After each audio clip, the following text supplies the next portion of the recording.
नमस्कार, श्री स्वामी समर्थ. मी डॉक्टर कीर्ती भोसले. मी आज आपणाला पास्ट लाईफ रिग्रेशन याविषयी काही माहिती देणार आहे की पास्ट लाईफ रिग्रेशन ही थेरपी काय आहे, त्याचप्रमाणे आकाशिक रेकॉर्ड हे काय आहे आणि पास्ट लाईफ रिग्रेशन आणि आकाशिक रेकॉर्डमध्ये काय फरक आहे. याआधी मी सांगेन की ज्यांना कोणाला याच्यावरती विश्वास असेल, ज्या लोकांना विश्वास असेल त्यांनीच हा व्हिडिओ कंटिन्यू पुढे चालू ठेवावा, बघणे चालू ठेवावा. ज्यांना विश्वास नसेल त्यांनी इग्नोर केला तरी चालू शकतं. कारण ह्या कन्सेप्ट अशा आहेत की तुम्ही विश्वास असेल तरच याचा लाभ किंवा याचा फायदा घेता येऊ शकतो. ठीक आहे, तर पास्ट लाईफ रिग्रेशन हे नेमकं काय आहे आणि हे कसं अस्तित्वात आलं. तर पास्ट लाईफ रिग्रेशन हे डॉक्टर ब्रायन वाईस म्हणून सायकोलॉजिस्ट होते. काही वर्षांपूर्वी त्यांचा खूप मोठा रिसर्च आहे. त्यांचे बुक्स ऑनलाईन अवेलेबल आहेत, ज्याच्यामध्ये many life many masters, life between life वगैरे असे बुक्स आहेत. तर त्यांनी जेव्हा एका पेशंटचे, एक लेडी पेशंट होती, तिचं नाव होतं कॅथरीन आणि तिला मायग्रेनचा त्रास होता आणि तिचा एक आयुष्यामध्ये खूप रिलेशनशिप इश्यूज होते की 4 लग्न झाली होती आणि तरीही तिचं ते सक्सेस होऊ शकलं नव्हतं. कारण तिचा एक पॅटर्न होता की प्रत्येक जो कोणी पार्टनर, कोणी माणूस तिच्या लाईफमध्ये येईल तो सुरुवातीला खूप चांगला वाटायचा, विश्वास ठेवला जायचा आणि त्याच्यानंतर तो विश्वासघात व्हायचा किंवा त्याच्याकडून तिला तोच त्रास दिला जायचा जो आधीच्या पार्टनरकडून झालेला आहे. आणि याच्यामुळे ते एक इमोशनल पेनमध्ये होती, त्याच्यामुळे तिला मायग्रेनचा त्रास चालू झाला होता. मायग्रेन हे याचं कारण जाणून घेण्यासाठी किंवा हा त्रास कमी करण्यासाठी सायकोलॉजिस्टकडे जाऊन तिने ट्रीटमेंट चालू केली आणि डॉक्टर ब्रायन वाईस यांनी ती चालू केली होती. जेव्हा ते त्यांना हिप्नॉसिस थ्रू पेशंटला पास्ट ट्रान्समध्ये घेऊन जात होते, त्यावेळी त्यांना लक्षात आलं की जेव्हा ती सांगू लागली तेव्हा ते गतजन्मातल्या मेमरी तिच्यावरती आल्या किंवा त्या मेमरीज ती सांगू लागली. मग त्यांना समजलं की हे पास्ट लाईफमध्ये एंटर केलेलं आहे सबकॉन्शियस माइंडने. पास्ट लाईफमध्ये नेताना आपलं सबकॉन्शियस माइंड ऍक्टिव्ह होतं, कारण ट्रान्समध्ये घेऊन गेल्यानंतर जी ध्यानाची अवस्था होते त्याच्यामध्ये आपलं कॉन्शियस माइंड 30% चालू असतं आणि सबकॉन्शियस माइंड प्रेझेंट असतं. तर त्याच्यामध्ये ती सबकॉन्शियस माइंडमध्ये आपल्या ज्या मेमरी असतात, आपल्याला माहिती नाही आपण किती जन्म घेतलेत आतापर्यंत, 1000 असतील, 50 असतील, 60 असतील, काही असू शकतात. तर आपला जो काही आत्ताचा प्रॉब्लेम आहे किंवा जो काही तुम्ही जास्त सफर करत आहात तो प्रॉब्लेम तुमच्या मनात असेल तर तुमचं सबकॉन्शियस माइंड तुम्हाला त्याच लाईफमध्ये रिलेटेड, कोणकोणत्या लाईफमध्ये त्याचं कनेक्शन आहे तर त्या लाईफ तुम्हाला दाखवायला चालू करतं, कारण आपल्या मनात त्या मेमरी सेव्ह असतात. तर या पद्धतीने डॉक्टर ब्रायन वाईस यांनी त्याचं सेशन सुरू ठेवलं आणि त्याच्यामध्ये त्यांना त्याची उत्तरं मिळाली की ह्या कॅथरीन नावाची जी पेशंट आहे तिला हा इश्यू का आहे, रिलेशनशिपचा इश्यू का आहे याचंही उत्तर मिळालं, मायग्रेनचा इश्यू का आहे याचंही उत्तर मिळालं. याचं उत्तर तिच्या पास्ट लाईफमध्ये होतं. त्याच्यानंतर मग त्यांनी हे सेशन पुढे चालू ठेवलं, याचा रिसर्च चालू ठेवला. तर हे झालं पास्ट लाईफ कसं अस्तित्वात आलं, पास्ट लाईफ रिग्रेशन याचा शोध कसा लागला याबद्दल. तर पास्ट लाईफ म्हणजे काय की तुमच्या गतजन्मात तुम्हाला नेलं जातं. जेव्हा ऍज अ पेशंट किंवा ऍज अ क्लायंट तुम्ही ते थेरपी घेता किंवा सेशन घेता, तुमचा कोणताही एक प्रश्न, जो काही तुमच्या आयुष्यामध्ये सफर तुम्ही करत असता, प्रत्येक व्यक्तीला काही ना काही त्रास असतो. कोणाला इमोशनल पेन असतं, फिजिकल पेन्स असतात, कोणाला मेंटली काही डिस्टर्बन्स असतो किंवा काही प्रश्नांची उत्तरं जी आपल्याला कधी मिळतच नाहीत, जे नेहमी अनुत्तरित असतात, असे प्रश्न घेऊन आपण आयुष्य जगत असतो. आणि अशामध्ये एक सिच्युएशन येते ज्याच्यामध्ये आपण स्टक झालेलं फील करतो आणि अशा स्टक सिच्युएशनमध्ये जेव्हा काहीही मार्ग दिसत नाहीत त्यावेळी आपल्याला अशा मोडॅलिटीजचा आधार घ्यावा लागतो. त्याच्यापैकी एक आहे की पास्ट लाईफ रिग्रेशन थेरपी. तर पास्ट लाईफ रिग्रेशन थेरपी हे सगळ्यात सेफ आणि सगळ्यात छान असं सायन्स आहे. सायन्स म्हणण्यापेक्षा ते क्लिनिकल हिप्नॉसिस त्याच्यामध्ये आहे, विथ स्पिरिच्युअलिटीचा काही भाग, थोडासा अध्यात्माचा भाग त्याच्यामध्ये आहे. तर ह्याच्यामध्ये काय असतं की पेशंटचा विश्वास असणं सुद्धा गरजेचं असतं या गोष्टींवरती, तेव्हा तो तेवढ्या डेडिकेशनने किंवा त्या विश्वासाने ते सेशन करतो आणि त्याला ते साध्य होतं. तर याच्यामध्ये काय होतं की पास्ट लाईफमध्ये आपल्याला जो काही तुमचा प्रॉब्लेम असतो किंवा जो काही तुम्ही इश्यू फेस करत असता तुमच्या लाईफमध्ये किंवा तुम्हाला तो त्रास होत असतो, तो त्रास का होतोय आणि त्याचं कारण नेमकं काय.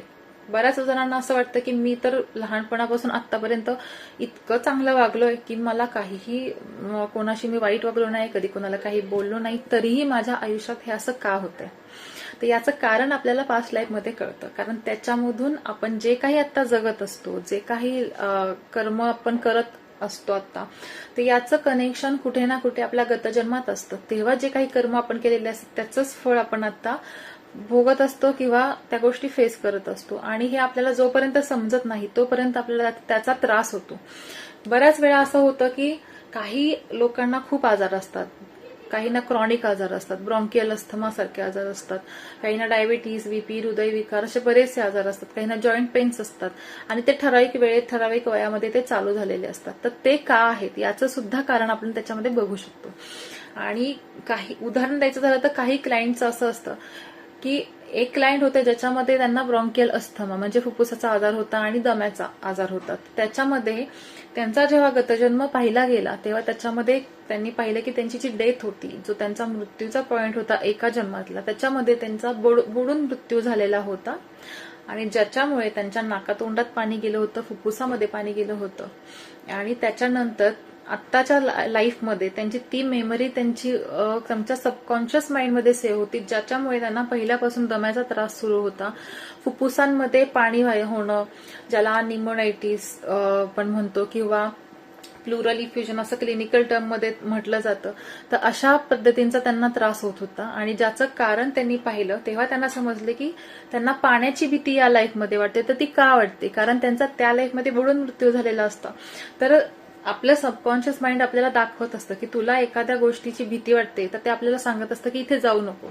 आपल्याला एखाद्या गोष्टीने उदाहरणार्थ चटका बसला, कोणत्या गोष्टीने आपल्याला भाजलं, तर तिथे आपण परत हात लावत नाही, कारण आपलं माइंड आपल्याला सांगतं की नाही, या गोष्टीने आपल्याला त्रास झाला, इथे जायचं नाहीये.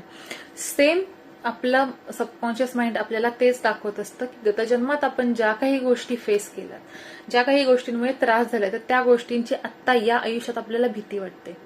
बरेचसे फोबिया असतात. काहींना उंचावरून पडण्याची भीती वाटते, हाईटवरून खाली बघण्याची भीती वाटते, काहींना मोशन सिकनेस असतो, काहींना पाण्याची भीती वाटते, खूप पाणी बघितलं तरी भीती वाटते, तिथं जाऊ नये असं वाटतं. काही लोकांना आगीची भीती वाटते, काहींना फोटोफोबिया वगैरे अशा गोष्टी असतात. तर याचं कारण 100% तुमच्या गतजन्मात असतं. आणि म्हणून गतजन्मात जेव्हा आपण त्याचं कारण बघतो त्यावेळेला आपल्या माइंडला समजतं की त्या जन्मात त्या शरीराबरोबर ह्या गोष्टी संपलेल्या आहेत, किंवा जे काही प्रॉब्लेम, रिलेशनशिप प्रॉब्लेम असतात, तर काही पॅटर्न असतात की 2 ते 3 लाईफ तुम्ही त्या लग्नाचा प्रॉब्लेम असेल किंवा नवरा बायकोंचा काही प्रॉब्लेम असेल, तर त्याच्यामध्ये तर पाहिलं जातं की कपल म्हणून तुम्ही त्या गोष्टी कितीतरी लाईफ पासून फेस करत आलेला आहात. आणि तो जो पॅटर्न आहे तो तुमच्या माइंडमध्ये सेव्ह असतो. सबकॉन्शियस माइंड जे आपलं अवचेतन मन असतं त्याच्यामध्ये, त्या सुप्त मनामध्ये ते सेव्ह असतं. आणि त्याच्यामुळे आता आपण या आयुष्यात सुद्धा किंवा प्रेझेंट लाईफमध्ये सुद्धा तशाच गोष्टी अट्रॅक्ट करतो, तशा सिच्युएशन्स अट्रॅक्ट करतो किंवा तशी व्यक्ती अट्रॅक्ट करतो, कारण आपल्या माइंडमध्ये ते ऑलरेडी इम्प्रिंट्स त्याच्या असतात. तर याचा प्रॉब्लेम आपल्याला लक्षात येतो की हे का होतंय, हे प्रॉब्लेम्स आपण का फेस करतोय. आणि म्हणून बऱ्याच जणांचं मत असतं की पास्ट लाईफ बघून आपण काय करणार आहे. तर पास्ट लाईफ बघून हे करू शकतो आपण. त्याचा बेनिफिट हा होतो की जेव्हा आपण जे काही आता आयुष्यात जे काही बॅगेज घेऊन आलेलो आहे किंवा जे काही कर्म भोगण्यासाठी आपण घेऊन आलोय, तर त्याचं कारण किंवा त्याचं जे मेन रूट कॉज आहे, त्याचं ओरिजिन आहे, ते आपल्या गतजन्मांमध्ये आहे. आता आपल्याला माहिती नाही की आपल्या पास्ट लाईफ किती आहेत किंवा आपण किती जन्म आतापर्यंत घेतले आहेत, आपला जे सोल आहे किंवा आपल्या आत्म्याने किती जन्म घेतले आहेत. कोणाचे 1000 असतील, कोणाचे 60 असतील, 50 असतील, 4 असतील, माहिती नाही. पण एक गोष्ट असते की प्रत्येक जण प्रत्येक फॉर्म मधून जन्माला आलेला असतो. जसं 84 योनींमध्ये जन्म घेतला जातो असं म्हणतात, त्याचप्रमाणे दगड फॉर्म मध्ये असतो, कोणी झाडं असतात, त्याच्यानंतर आपण वनस्पती किंवा मग फुलपाखरं, प्राणी, पक्षी या सगळ्यांमधून येते मनुष्य जन्मापर्यंत येऊन पोहोचतो. आता मनुष्य जन्मामध्ये आल्यानंतर जेव्हा आपण पुढचा जन्म घेतला जातो त्यावेळेला शक्यतो असं होत नाही की तुम्ही रिव्हर्स फॉर्म मध्ये जाता किंवा कोणत्या अॅनिमल फॉर्म मध्ये जन्म घेता. ते खूप रेअर केसेसमध्ये होतं, जिथं खूप काही खराब कर्म केलेली असतात तेव्हा तुम्हाला ते दुसऱ्या फॉर्म मध्ये जन्म दिला जातो. जनरली आपण जेव्हा पहिलीमध्ये जातो तर पहिलीमध्ये पुन्हा नर्सरीमध्ये नाही येत, किंवा आपण जेव्हा 10th मध्ये जातो तेव्हा 9th मध्ये नाही येत, कारण आपण मागच्या स्टँडर्ड शिकून त्याच्यामध्ये पास होऊन पुढे गेलेलो असतो. आपण तो लेसन शिकलेला असतो. आपल्याला जे काही शिकायचं असतं ते शिकून आपण त्याच्यामध्ये पास झाल्यानंतर पुढच्या स्टँडर्डमध्ये गेलेलो असतो. तर सेम हेच असतं, जसं आपण मनुष्य जन्मात येतो त्याचप्रमाणे तुम्ही मनुष्य जन्मामध्ये येऊन जे काही कर्म आपल्या हातून होतात ते कर्मांचं सायकल तयार होतं आणि मग आपण जेव्हा आपल्या मृत्यूनंतर एक स्पिरिट वर्ल्ड असतं ज्याच्यामध्ये आपला आत्मा जातो, जिथं आपल्या सबकॉन्शियस माइंडला किंवा आत्म्याला आपलं जे काही कर्म होतं किंवा आपण जिवंत असताना जे काही गोष्टी केल्या त्या दाखवल्या जातात. आणि आपला जेव्हा आत्मा असतो किंवा सोल असतो तो एक प्युअर फॉर्म मध्ये असतो. त्याला वाईट वाटतं की मी बाबा इतक्या गोष्टी खराब करून आलो, आता मला हे गोष्टी फेडायच्यात किंवा त्या कर्म त्याचे हील करायचे. आणि म्हणून मग आपण ते कॉन्ट्रॅक्ट लिहितो आणि हे कॉन्ट्रॅक्ट लिहून आपण पुन्हा जन्म घेतो आणि ह्या सगळ्या ज्या काही सिच्युएशन्स आहेत, जे काही आपण फेस करत आहोत, तर ते रेकॉर्ड आपण स्वतःच लिहून आलेलं असतो, ज्याला आकाशिक रेकॉर्ड असं म्हणतात. तर आकाशिक रेकॉर्ड हे तुम्ही जे रीडर्स असतात, आकाशिक रीडर्स असतात, ज्यांच्या मागे साधना असते, त्यांना त्याच्यामध्ये बऱ्याच गोष्टी कराव्या लागतात ज्याच्यामध्ये त्यांना ते अचीव्ह होतं. तर त्या रीडर्स तुम्ही करून घेऊ शकता ज्याच्यामध्ये तुमचं पास्ट लाईफ त्यांना दिसतं, जे आकाशिक रेकॉर्डमध्ये आपलं असतं, ज्याच्यामध्ये तुम्ही किती जन्म घेतले, कोणत्या कोणत्या गोष्टी झाल्या, तुमच्यासोबत काय घडलं, त्या सगळ्या घटना किंवा ते सगळ्या गोष्टी त्याच्यामध्ये रेकॉर्ड झालेल्या असतात. तर ते आकाशिक रेकॉर्ड म्हणजे ही एक युनिव्हर्स मधली लायब्ररी आहे आणि त्याचे लायब्ररियन आर्केंजल मेटाट्रॉन, म्हणजे थोडक्यात आपले चित्रगुप्त, जिथे सगळा लेखाजोखा आपला ठेवला जातो. तर हा फरक असतो आकाशिक रेकॉर्ड आणि पास्ट लाईफ रिग्रेशन मध्ये, की पास्ट लाईफ रिग्रेशन थेरपी करताना पेशंट किंवा ज्याचं कोणाचं करायचंय तो स्वतः व्यक्ती त्याचं स्वतःचं पास्ट लाईफ बघू शकतो, त्याचे गतजन्म बघू शकतो, आणि ज्याच्यामध्ये आपल्याला आपले स्पिरिट गाईड भेटतात. तर स्पिरिट गाईड म्हणजे काय, की स्पिरिट गाईड हे आपल्याला किंवा प्रत्येक सोलला जन्म घेताना 2 स्पिरिट गाईड अलॉट केलेले असतात. गार्डियन एंजल असं सुद्धा म्हटलं जातं. तर हे गार्डियन एंजल किंवा हे स्पिरिट गाईड जे असतात ते आपल्याला पदोपदी किंवा आपण जे काही आपलं आयुष्य जगत असतो त्याच्यामध्ये मार्गदर्शन करत असतात, आपल्याला रस्ता दाखवत असतात, किंवा आपलं जिथं कर्म नाहीये तिथे आपल्याला ते वाचवत सुद्धा असतात. बऱ्याच वेळा तुम्ही पाहत असाल, आता रील्समध्ये दाखवलं जातं की खूप मोठ्या गाडीचा खूप मोठा ऍक्सिडेंट झालाय आणि त्याच्यातून जसेचे तसे लोक चांगल्या पद्धतीने बाहेर आले, किंवा एखादं लहान मूल गाडी खाली जाते आणि ते चांगलं येतं, त्याला खरचटलेलं सुद्धा नसतं. तर अशा वेळी स्पिरिट गाईडने किंवा ते आपल्या गार्डियन एंजल्सने आपल्याला वाचवलेलं असतं आणि ते आपल्या लक्षात नाही येत, कारण आपल्याला तेवढं ज्ञान नाहीये किंवा आपण त्याच्याकडे दुर्लक्ष केलेलं असतं. पण आपल्याला कुठेतरी गट फिलिंग येते की आपल्याला असं वाटतं की नाही बाबा, मला असं वाटतंय की मला हे नाही केलं पाहिजे, किंवा ही गोष्ट मला करायची इच्छा येते, खूप आतून फिलिंग येते, गट फिलिंग येते, माझं मन मला सांगतंय तू हे कर. तर हे कोण सांगतंय, की हे तुमचे स्पिरिट गाईड तुम्हाला मार्गदर्शन करत असतात. तर याच्यामध्ये बऱ्याच गोष्टी आहेत ज्याच्यामध्ये तुमचे स्पिरिट गाईड कोण असतात किंवा तुमचे मास्टर्स कोण असतात हे समजतं, आणि त्या स्पिरिट गाईडला तुम्ही स्वतः समक्ष बघू शकता किंवा त्यांना फील करू शकता, आणि त्यांच्या थ्रूच आपण हे पास्ट लाईफ रिग्रेशन मध्ये जेव्हा केलं जातं तेव्हा त्यांच्या मार्गदर्शनाखाली ते केलं जातं, त्यांना बोलवलं जातं, इन्व्होक केलं जातं, आणि त्याच्यानंतर ते जे काही आपल्याला सांगतील तसे ते सोल्युशन्स भेटतात, किंवा तुमच्या आत्ताच्या लाईफचा, जी लाईफ तुम्ही आता जगत आहात त्या जन्माचा पर्पज काय आहे, हेतू काय आहे, आपण कोणता लेसन शिकण्यासाठी हा जन्म घेतलेला आहे, आणि तुम्हाला हे जे काही प्रॉब्लेम्स आता फेस करावे लागत आहेत त्याचं कारण काय आहे, तुमच्या कोणत्या गतजन्मामध्ये काय घडलं होतं ज्याच्यामुळे तुम्ही आता हे गोष्टी फेस करत आहात, तर याचं सगळं उत्तर तुम्हाला त्याच्यामध्ये मिळू शकतं. बऱ्याचदा असं होतं की एका सेशनमध्ये उत्तरं मिळत नाहीत किंवा 1-2 लाईफ दिसतात, परंतु अशा 3-4 लाईफ असतात ज्याच्यामध्ये तुमचं आत्ताच्या या प्रश्नाचं किंवा आता जो काही प्रॉब्लेम तुम्ही फेस करतात त्याचं कारण दडलेलं असतं, आणि ते बघणं तुम्हाला गरजेचं असतं, आणि हे तुमचे स्पिरिट गाईड तुम्हाला सांगतात. तर त्यावेळेला 2 सेशन 3 सेशन करण्याची सुद्धा गरज लागू शकते. तर असं सेशन्स तुम्ही एका सेशनमध्ये तुमचा सगळा प्रॉब्लेम रिझॉल्व्ह होतो असं नाही, 2 ते 3 सेशन सुद्धा करावे लागतात. परंतु ह्याच्यामध्ये एक गोष्ट नक्की आहे की जेव्हा तुम्ही बघता की आपल्या त्या लाईफमध्ये हे प्रॉब्लेम होते, तेव्हा तुमच्यामध्ये एक थोडीशी माफ करण्याची वृत्ती येते, किंवा आपण म्हणतो की नाही बाबा, मी ह्या सोर्सनं मला या माणसांपासूनचा मला हा त्रास होतोय, तर मी माझ्याकडून असं ते घडलं होतं, काहीतरी गोष्ट घडली होती ज्याच्यामुळे माझ्याकडून अशा लोकांना त्रास झाला होता, आणि तो आता मी स्वतः फील करतोय, आणि त्याच्यामुळे ते कर्म तिथं हील होतं, आणि तो एक्सेप्टन्स येतो, आणि एक्सेप्टन्स आल्यानंतर आपण आपोआपच आपले प्रॉब्लेम हील व्हायला चालू होतात. आणि याचं खूप उदाहरण द्यायचं झालं तर काही गोष्टींमध्ये ज्यांना धुळीची अलर्जी असते, पिठाची अलर्जी असते किंवा अशा गोष्टींची, तर एका क्लायंटला अशाच पिठाची अलर्जी होती, एक वेगळ्या थेरपिस्टनेच त्यांचं ते घेतलं होतं सेशन, तर त्यांना जेव्हा त्या पिठाची वगैरे अलर्जी होते तर ऍज अ फिमेल असल्यामुळे त्यांना ते करावं लागत होतं, किचनमध्ये काम करणं किंवा हे, तर त्यांना कंटिन्यू ते सर्दीचा वगैरे त्रास असायचा. जेव्हा त्यांचं पास्ट लाईफ रिग्रेशन केलं गेलं तर त्याच्यामध्ये त्यांना समजलं की ते कोणत्या तरी फॅक्टरीमध्ये मेल फॉर्म मध्ये होते आणि तेव्हा तिथं काम करत असताना खूप धूळ वगैरे उडत होती किंवा खूप असं मोठे लोट धुळीचे उधळत होते, ज्याच्यामुळे त्यांना तो त्रास, तेव्हा फुफ्फुसांना त्रास झाला होता आणि तीच मेमरी त्या घेऊन आल्या होत्या आणि आता त्यांना तो ॲलर्जिक अस्थमाचा त्रास होता. तर त्याच्यामध्ये जेव्हा ते सेशन संपलं त्यावेळी त्यांना तो पूर्णपणे ब्रीथलेसनेस होता किंवा त्यांना सफोकेशनची जी फिलिंग होती ती बंद झालं आणि त्याच्यानंतर त्यांनी अक्षरशः ते पीठ उडवून असं बघितलं तर त्यांना त्याचा काहीही त्रास झाला नाही. म्हणजे इतका चांगला रिझल्ट याच्यामधून मिळू शकतो. तर त्याप्रमाणे ह्या क्लिनिकली किंवा जे काही क्रॉनिक डिसीज असतील अशा पेशंटला सुद्धा हे खूप बेनिफिशियल ठरतं, खूप उपयोगाचं थेरपी आहे.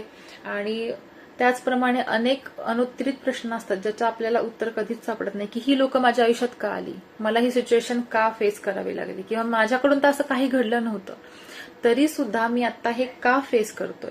तर याचं कारण तुम्हाला मिळतं, त्याचं सोल्युशन मिळतं आणि तुम्ही पुढे काय करायला पाहिजे किंवा तुम्हाला कोणता लेसन शिकायचा होता तो लेसन तुम्ही शिकलाय का किंवा त्याच्यासाठी अजून काय केलं पाहिजे, ज्याच्यामुळे तुमचा हा पॅटर्न आहे जो लाईफ टू लाईफ तुम्हाला फेस करावा लागलाय तो ब्रेक केला जातो आणि त्याच्यामुळे पुढची जी येणारी लाईफ आहे तुमची किंवा पुढचा जो कोणता जन्म असेल तो आपणच आपला चांगला बनवू शकतो.